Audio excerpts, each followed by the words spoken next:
Hello students, आज की इस वीडियो लेक्चर में आपको बताने वाला हूँ बोर्ड एग्जाम के टिप्स। आखिर आप एग्जाम में कैसे आंसर लिखे ताकि आपके अच्छे मार्क्स आए। आपने देखा होगा कि अक्सर आपके एग्जाम में आप और आपके फ्रेंड्स लोग अच्छे पढ़ते हैं, सब पढ़ने में अच्छे हैं, लेकिन किसी के मार्क्स अच्छे आ जाते हैं, किसी के मार्क्स खराब आ जाते हैं, थोड़ा मोड़ा मार्क्स का ऊपर नीचे हो जाता है। आखिर ये क्यों होता है? और क्यों होता है कि जो टॉपर्स होते हैं उनको फुल में फुल मार्क्स कैसे मिल जाते हैं ना? क्या टिप्स होता है, हम एग्जाम में क्या लिखेंगे, है ना? बहुत जरूरी होता है। आपने पढ़ा सब कुछ है, साथ में आपने अच्छे से पढ़ाई की है, लेकिन जब आपके मार्क्स आते हैं तो बहुत लोग होते हैं जो अपने मार्क्स से सेटिस्फाइड नहीं होते हैं कि हमें कम मार्क्स आ गया, है ना? तो उसका कहाँ पर आपने गलतियां की थी एग्जाम लिखते समय, ये आपको बताता हूँ। और फिर आपको मैं एक वीडियो आपको बताऊंगा बाद में, जिसमें ये बताऊंगा कि आखिर एग्जामिनर कॉपी कैसे चेक करता है, उसके माइंड में क्या रहता है। एक जब वो कॉपी चेक करता है तो उसके माइंड में क्या रहता है कि किसे मार्क्स देना है, किसे मार्क्स नहीं देना है, क्योंकि वो किसी स्टूडेंट्स को नहीं जानता है, फिर भी वो किसी को अच्छे मार्क्स देता है, किसी को खराब मार्क्स देता है। बात करते हैं, सबसे पहला पॉइंट कहता है कि try to attempt all question. पहला ही पार्ट होता है कि देखो, कोशिश क्या करना है, आपको हर सवाल को अटेम्प्ट करने की कोशिश करनी है। क्यों कह रहा हूं? इसलिए क्योंकि याद रखना हमेशा कि अगर आप कोई क्वेश्चन अटेम्प्ट करोगे तभी तो उसके मार्क्स मिलेंगे। अगर आपने कुछ क्वेश्चन आया, आपको उसका आंसर नहीं आता, आपने पूरा का पूरा छोड़ दिया, तो उसके तो मार्क्स मिलने वाले हैं ही नहीं। ठीक है, तो सबसे जरूरी होता है आपके लिए क्या, कि जो भी अगर आपके एग्जाम में क्वेश्चन आता है तो ट्राई कीजिए कि उस क्वेश्चन को आपको अटेम्प्ट करना है ना? कुछ भी आता है उसके बारे में फॉर्मूला पता है, उसका डायग्राम पता है, कुछ भी आता है उसके बारे में जरूर लिखे, छोड़ना नहीं है। ये पहली बात समझ आ गया। तो try to attempt all question, है ना? ये सॉल्व ऑल क्वेश्चन, जितना क्वेश्चन आपको सॉल्व करने गया है तो सॉल्व ऑल क्वेश्चन। किसी भी क्वेश्चन को कोई बच्चा नहीं छोड़ के आएगा एग्जाम में, पहली बात याद रखना, है ना? सॉल्व ऑल क्वेश्चन, छोड़ना नहीं है, किसी क्वेश्चन को भी नहीं छोड़ना है। जितना आता है जरूर लिखो उसके बारे में, जितना कुछ भी आता है आपके बारे में, ठीक है? उसके बारे में छोड़ना मत। बात करते हैं point number 2, right answer as much as asked. देखो, एग्जाम में उतना ही लिखो जितना कि क्वेश्चन में पूछा गया है ना? बेवजह इधर उधर की बातें कहानी लिखने की कोई मतलब नहीं होता है। ठीक है, जैसे मैंने आपको बताया, मान लो अगर आपका कोई क्वेश्चन आ जाता है 2 मार्क्स में, है ना? और मान लो 2 मार्क्स वाले क्वेश्चन में अगर कुछ वर्ड लिमिट है, ठीक है, उस क्वेश्चन में आपको कह दिया कि इसको आपको 50 वर्ड में लिखना है। ठीक है, कितना कहा? 50 शब्दों में लिखना है। तो आपको क्या करना है, आपको काउंट नहीं करना है कि 50 शब्द हुआ कि नहीं। नहीं, इसका मतलब होता है कि आप क्वेश्चन को अराउंड 40 से, है ना, 40 से 60 वर्ड में कंप्लीट कर लो, है ना? एग्जैक्टली इसका मतलब नहीं होता कि आपको 50 शब्दों में करना, नहीं, 40-60 वर्ड के पीछे कुछ भी हो सकता है, लेकिन हाँ, उतना ही लिखना जितना पूछा गया है ना? उसके बारे में कहानी नहीं लिखनी है। तो एग्जाम में आपके जो 2 मार्क्स के क्वेश्चन आते हैं वो ऐसे क्वेश्चन सेट किया रहता है ताकि उसका आंसर आपका 40 से 50 शब्दों में हो जाएगा ना, उससे ज़्यादा शब्द लिखने की जरूरत नहीं पड़ेगी आपको। उसी में अगर आपको कंसेप्ट पता है तो आप उसका आंसर सही सही लिख लोगे। बात समझ आ गया? इस तरह से हम ऐसे लिखते हैं। जैसे मान लो अगर कोई 5 मार्क्स का क्वेश्चन आता है, तो मान लो 5 मार्क्स वाले क्वेश्चन में अगर आपसे पूछा जाता है कैसे, अगर आता है मान लो 5 मार्क्स वाले क्वेश्चन में, खासकर आपके इंग्लिश और हिंदी में बहुत ज्यादा काम आएगा, है ना? वैसा और दूसरा आर्ट्स वाले स्टूडेंट्स को भी ये बहुत काम आएगा। तो कहते हैं मान लो अगर मेरे पास अगर शब्दों की सीमा दी गई है, उसने कह दिया 5 मार्क्स का क्वेश्चन है और 150 वर्ड्स में लिखना है, तो अब आप काउंट नहीं करोगे, है ना? अब हमें क्या पता चलेगा हमें कितना लिखना है? तो पहली बात तो तुम्हें जो क्वेश्चन दिया गया है तुमने उसका आंसर पढ़ा है, तुम उसके अकॉर्डिंग आंसर लिख लोगे आप लोग, है ना? अब एक चीज ध्यान देना, एक चीज होता है कि आप जब भी अपने नोट्स बनाए हो, है ना, हर बच्चा अपना अपना नोट्स देखो और देखो कि वो एक लाइन में कितने वर्ड लिखता है ना? ऑन एवरेज एक बच्चा एक वर्ड में 5 से 6 वर्ड, मतलब 7 वर्ड तक हो जाता है ना। 6 से 7 वर्ड हम लिख लेते हैं। चलो लिखते हैं 6 से 8 वर्ड, है ना? और चलते हैं कि 1 लाइन में, है ना, एक लाइन में एक बच्चा कितने वर्ड लिख लेता है, हम बात आते हैं 6 से 8 लाइन वो लिख लेता है। अगर 6 से 8 लाइन लिख लेता है तो आप कैलकुलेट कर लो कि 150 वर्ड के लिए आपको कितने लाइन की जरूरत पड़ेगी, है ना? तो 150 को 8 से डिवाइड कर देना या फिर 150 को 6 से डिवाइड कर देना, आपको मिल जाएगा कि कितने लाइन में आपका अराउंड आंसर हो जाएगा, है ना? तो आपको एग्जाम में उतने ही लाइंस में एक लमसम उतने ही लाइन, मतलब 2-4 लाइन, 2-3 लाइन आगे पीछे हो सकता है। इतना ही लिखना है, उससे ज्यादा कहानी नहीं लिखनी है। ठीक है, फिर कह रहा हूँ उतना ही लिखना जितना पूछा गया है, कहानी लिखने की कोई जरूरत नहीं है। आते हैं अगला पॉइंट हमारा, इसको बोलता है ड्रॉ डायग्राम एज पॉसिबल। ये खासकर ऐसे बच्चों के लिए इंपॉर्टेंट है जिन्होंने साइंस चूज किया है ना, प्लस 2 में साइंस चूज किया है, या फिर अगर वो क्लास 10th में पढ़ रहे हैं तो उनका मैथ होगा, उनका साइंस होगा, उनका सोशल साइंस होगा, ऐसे सब्जेक्ट में, है ना? इंग्लिश हिंदी में ये काम नहीं आता है क्योंकि इंग्लिश हिंदी में सब नहीं रहता है। आप बात करें जो बच्चे अगर कॉमर्स के देख लेंगे प्लस 2 के, तो वो भी देख लेंगे, तो उनको भी शायद डायग्राम उनको बहुत कम बनाने की जरूरत पड़ती है। शायद थोड़ा मोड़ा इकोनॉमिक्स में हो सकता है एक दो ग्राफ व्राफ बनाने आ जाए। तो क्या करना है कि पॉइंट का कहने का क्या मतलब है, मतलब ये मतलब है कि अगर कहीं लगता है कि उसके बारे में कुछ पूछा गया है तो आप उसका डायग्राम जरूर बनाएं। है ना, क्या कर रहा है, उसके बारे में आपको डायग्राम जरूर बनाना है। डायग्राम, क्योंकि डायग्राम बनाने पर मार्क्स मिलते हैं, याद रखना। क्योंकि जब जैसे आप किसी एग्जाम, है ना, अगर आपने किसी क्वेश्चन का जैसा ही डायग्राम बनाया, एग्जामिनर जैसे क्वेश्चन चेक करता है, उसे सबसे पहले वो डायग्राम दिख गया, डायग्राम देख के वो समझ जाता है कि उस बच्चे ने इस डायग्राम के बारे में कुछ तो लिखा है यहाँ पर, है ना। अब क्या करेगा, ठीक है, ये पहली बात होगी, आपने डायग्राम बना लिया। अब डायग्राम बनने के बाद क्या होगा, कि डायग्राम बनने के बाद क्या होगा कि आप उसके बारे में कुछ ना कुछ तो जानते होगे, छोटा मोटा कुछ भी तो जानते होगे ना, आप उसको लिखोगे। तो एग्जामिनर को अब क्या, एग्जामिनर के पास मार्क्स काटने का कोई तुक नहीं है। एक तो आपने डायग्राम बना दिया है, और दूसरा आपने उसके बारे में लिख भी दिया है, तो इससे क्या होगा, है ना, एग्जामिनर आपके मार्क्स नहीं काट पाएगा। इसलिए क्या करना है, आपको कोशिश करनी है कि हमेशा डायग्राम बनाने की कोशिश करनी है, ठीक है। दूसरी बात, बहुत बच्चे हमसे आज भी पूछते हैं कि सर डायग्राम कैसे बनाए, पेन से बनाए, पेंसिल से बनाए। तो बच्चों ध्यान रहो, पेंसिल से बनाया जाता है डायग्राम, है ना। आप इतने आर्टिस्ट तो नहीं हो कि एक बार में एकदम परफेक्ट डायग्राम बना लोगे, नहीं। तो हमेशा पेंसिल से ही डायग्राम बनाना है। रेखाचित्र कैसे बनाओगे, पेंसिल से बनाएं, ठीक है। याद रहेगा किससे बनाना है आपको, पेंसिल से ही डायग्राम बनाएं, ठीक है। बात समझ आ गया, कोई दिक्कत नहीं है। अच्छा, दूसरी बात, जब अगर आप डायग्राम बनाते हो तो उस डायग्राम के बारे में कुछ लिखो, है ना। लिखने का मतलब बताए, उसमें लिख लो कि उससे कौन कौन से पार्ट्स हैं, है ना। जैसे मान लो अगर हम एक एग्जांपल ले लेते हैं, जैसे एक हम बनाते हैं, इसको बनाता हूँ, एक हमें पढ़ना है, साइंस का स्टूडेंट पढ़ते हैं, वर्ड पढ़ते हैं साइक्लोट्रॉन, है ना। जब भी ऐसे बनाते हैं तो साइक्लोट्रॉन जब भी बनाते हैं, इसको लिख लो, ये क्या है, इसको लोग बोलते हैं डीस है, ठीक है, लिखना है। यहाँ बनाना है, डॉट डॉट बना लेते हो आप, है ना, ऐसे ऐसे करके। तो बोलते हैं यहाँ पर डॉट क्या है, ये क्रॉस क्या है, क्रॉस कर रहा है, तो लिखना है ये मैग्नेटिक फील्ड है, बी मैग्नेटिक फील्ड है, ठीक है। अगर आप यहाँ ऐसे कुछ बनाते हो, वोल्टेज ऐसे बना लेते हो, तो लिखना ये ऑसिलेटर है, ठीक है। तो ऐसा चीजें आपको लिखनी पड़ेगी। बात समझ आ गया, गलती मत करना एग्जाम में, ठीक है। तो पेंसिल से डायग्राम बनाना है, और ऐसे बस उसका नामकरण जरूर करना है, और उसके बारे में फिर आपको लिखना है, क्या ये डिवाइस है क्या, कैसे काम करता है, सब कुछ जो आपसे एग्जाम में पूछा जाएगा, ठीक है। तो यहाँ पे आपको मार्क्स मिल जाते हैं। अब आते हैं, हम आगे थोड़ा बात करते हैं, तो वो पॉइंट आता है, बहुत इंपॉर्टेंट पॉइंट है, ये हर बच्चों के लिए, है ना। ये तो हर सब्जेक्ट में काम आता है ना, चाहे वो साइंस, आर्ट्स, कॉमर्स हो, जितने स्ट्रीम हो, चाहे क्लास 10th हो, 9th हो, 8th हो, सबके लिए काम आता है। सबसे इंपॉर्टेंट टिप्स है ना। इसको बोलते हैं मोस्ट इंपॉर्टेंट टिप्स है, सबसे इंपॉर्टेंट टिप्स यही तो है, ठीक है। टिप क्या बताता हूँ एक एक करके, है ना। मोस्ट इंपॉर्टेंट पॉइंट है, टिप्स याद रखना। कहता है कि right answer in point form, हमेशा अपने आंसर को बिंदु के रूप में लिखें।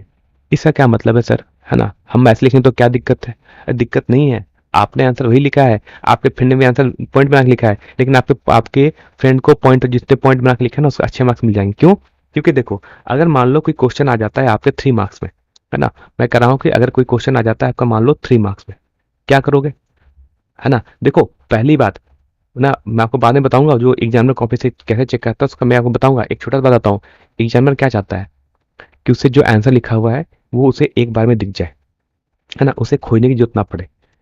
और मान लो आपका कोई क्वेश्चन 3 मार्क्स में आ गया, ठीक है, आप उसको जानते हो, तो क्या करो, उसको बिंदु के रूप में, है ना, लिख लो पॉइंट नंबर 1, या तो उसमें आप वो बना लो एक, आप चाहो तो बुलेट पॉइंट बना लो, डॉट डॉट करके, first point, second point, third point ऐसे लिख लो। नहीं तो चाहो तो आपकी जगह 1 लिख सकते हो, 1, पॉइंट नंबर 2, पॉइंट नंबर 3, ठीक है। अगर 3 मार्क्स का क्वेश्चन आया तो ट्राई करो, है ना, ट्राई करना है कि 4 पॉइंट लिख लो, है ना। अगर 3 मार्क्स का क्वेश्चन आया तो कितने पॉइंट लिखने हैं, कम से कम 4 पॉइंट लिखने हैं, क्योंकि अगर उसके बारे में आपने 4 पॉइंट लिख लिया तो क्या होगा, एग्जाम में आपको 4 में से 4 मार्क्स देगा, मतलब 4 में से 3 मार्क्स वो देके जाएगा, 4 में तो 4 नहीं दे सकता, हाँ, 4 में से 3 मार्क्स को वो आपको देके ही जाएगा, उसके पास काटने का कोई भी लॉजिक नहीं होगा कि वो आपके मार्क्स काट ले, है ना।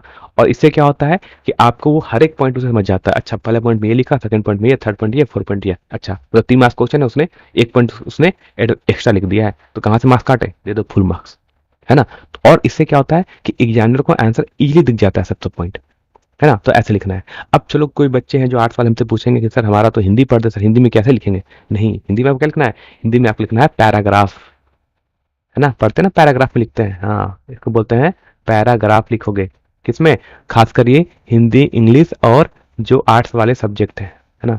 हिंदी हो गया आपका, इंग्लिश हो गया, आर्ट्स में जो हिस्ट्री लेते हैं, ज्योग्राफी लेते हैं, है ना, इतिहास है आपका, भूगोल है जो लेते हैं।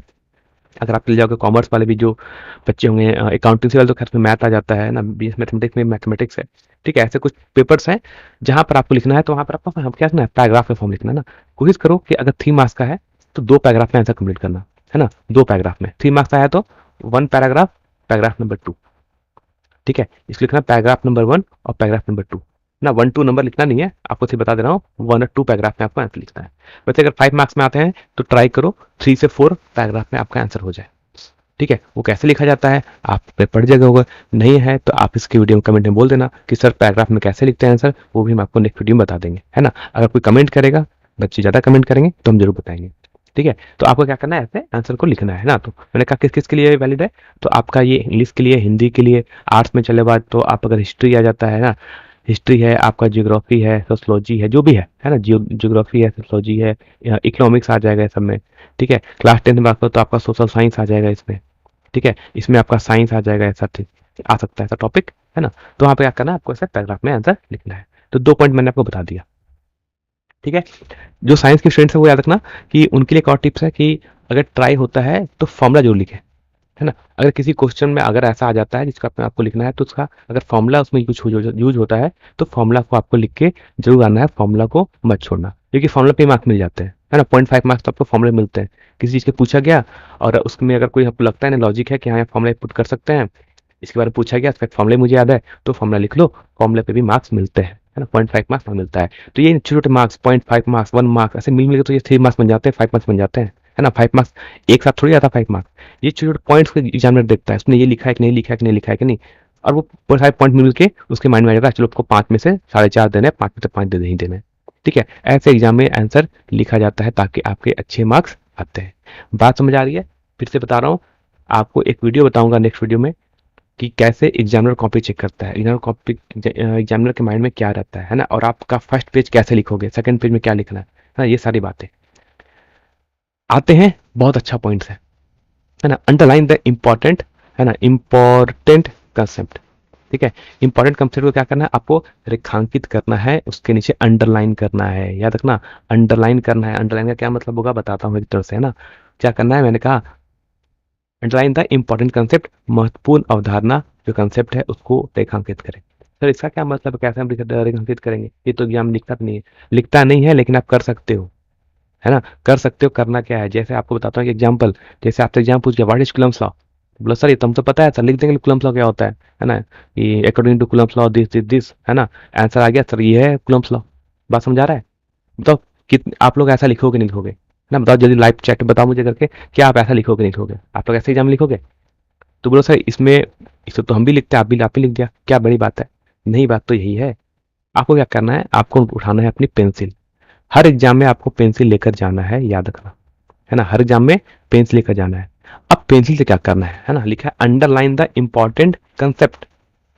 तो जैसे आप कंसेप्ट को लिखोगे, आपने लिखा लिख देना फोर्स ऑफ अट्रैक्शन और रिपल्सन, नीचे कर लो पेंसिल से अंडरलाइन, पेन से नहीं, ओनली पेंसिल से, है ना, पेंसिल से होना चाहिए सब चीजें। ठीक, डायरेक्टली प्रोपोर्शनल लिख देना। ठीक है, product of their mass charge and inversely proportional to square of distance, है ना, ये लिख लिया।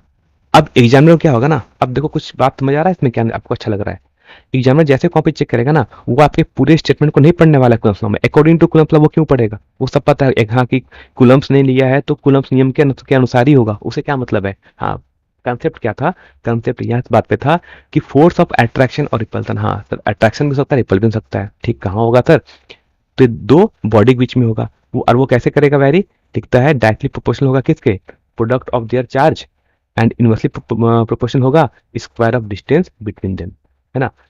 ये ऐसे समझ जाएगा कि अच्छा हाँ ये बात है, और कुलम साहब, और जो कुलम साहब थे हमारे साइंटिस्ट थे, उन्होंने भी तो यही बात कहा था, और बच्चे ने वही चीज किया है और मुझे दिख गया एक बार में, हाँ हाँ ये चीज लिखा हुआ है, उसके टाइम लगेगा नहीं और वो चेक करके मार्क्स निकल जाएगा, हाँ आपने लिख दिया है। देखो तो कैसे एक चेंज आ गया, अगर मैंने जब वो लाइन नहीं किया था तो आपको चीज समझ नहीं आ रहा ना, कहाँ कंसेप्ट लिखा है, ये कंसेप्ट है ना, ये कंसेप्ट है, तो आपको एग्जाम में ऐसे ही अंडरलाइन करना है। बाकी आपकी आप पे डिपेंड करता है आप किसको अंडरलाइन करोगे नहीं करोगे ना, अब वो तो मैं भी सकता हूँ पूरे की पूरे सिलेबस में कैसे किसको अंडरलाइन करना है, वो आपको समझ आ जाएगा ना। आप दो का जो 4 क्वेश्चन को प्रैक्टिस करो, है ना, करने के बाद आप बताओ, है ना, कमेंट में कि सर हाँ हमें हमें समझ आ गया, नहीं आता है तो क्या करना है, अगर नहीं आता है तो दिख रहे हैं इनका नाम है टॉनी भाई साहब, है ना, तो ये क्या करना है, इनका हमारा इनका एक टेलीग्राम ग्रुप है, है ना। लिंक कहाँ मिल जाएगा उनका ये बताएंगे, डिस्क्रिप्शन में मिल जाएगा। लिंक को ज्वाइन कर लो, ग्रुप को ज्वाइन कर लो, वहां पर आके हमसे पूछो, कुछ भी डाउट है तो पूछो, क्विज होगा हम आपको बताएंगे। और वैसे यहाँ बहुत से बच्चे जुड़े हुए हैं जो आपस में एक दूसरे की हेल्प भी करते रहते हैं, है ना। अगर आपका कोई हेल्प नहीं कर रहा है, ग्रुप में जाओ, कुछ लिखो, कोई स्टूडेंट अगर होगा, अच्छा स्टूडेंट होगा, खैर स्टूडेंट सारे अच्छे ही होते हैं वहां पर, जो स्टूडेंट होता है लगता है कि हाँ मेरे पास इसका पीडीएफ है, इसका मेरे पास नोट्स है, तो वो आपको सेंड करेगा। और अगर मेरे पास होगा तो मैं भी आपको वहां पर सारा ग्रुप में, टेलीग्राम ग्रुप में अपडेट करते रहता हूँ, सेंड करते रहता हूँ। ठीक है, तो बाकी आज के वीडियो लेक्चर हमारा जो कर रहे थे इसमें मैं आपको यही बताने वाला था, तो आई थिंक आपके लिए बहुत ज़्यादा हेल्पफुल रहा होगा। फिर बता रहा हूँ, मैं आपको फ्यूचर में एक वीडियो बनाऊंगा, 2-3 दिन में आपको वीडियो मिल जाएगा, जिसमें ये बताऊंगा कि आखिर एग्जामिनर आंसर कैसे चेक करता है ना।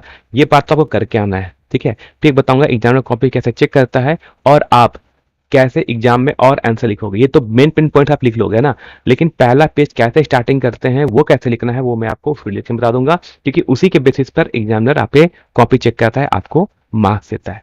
बात समझ गया, तो आज के इतना ही रखते हैं। हम तो जुड़ने के लिए सबको थैंक्स यू, धन्यवाद।